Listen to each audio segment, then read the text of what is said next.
也那玻利维亚总统伫昨宣布要和以色列断交，谴责以色列攻击加沙走廊是犯着战争罪和危害人类罪。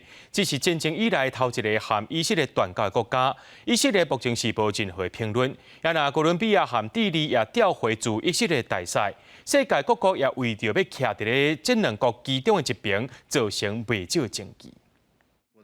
玻利维亚表示，会甲以色列断交，是依据联合国宪章的生命、和平、自由等权利的原则甲宗旨，参世界人权宣言甲国际人权中规定的拒绝任何无人道残忍甲有侮辱人格的对待。De respeto a la vida ha tomado la determinación de romper relaciones diplomáticas con el Estado de Israel en repudio y condena a la agresiva y desproporcionada ofensiva militar israelí que se realiza en la Franja de Gaza y la amenaza de la paz y la seguridad internacionales.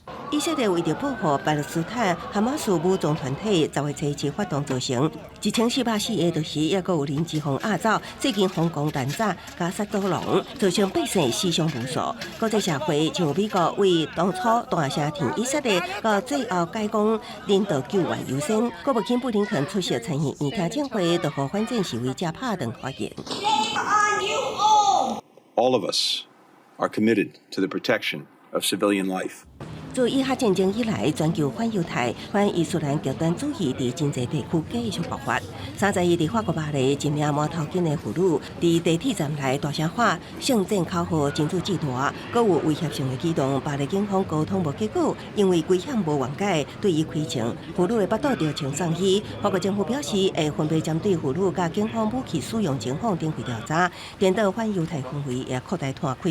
巴黎几啊栋建筑红喷代表犹太民族的大会之称符号或界烦恼，犹太人住所红标记。法国政府强调绝对无用反犹主义。公司新闻文编编译。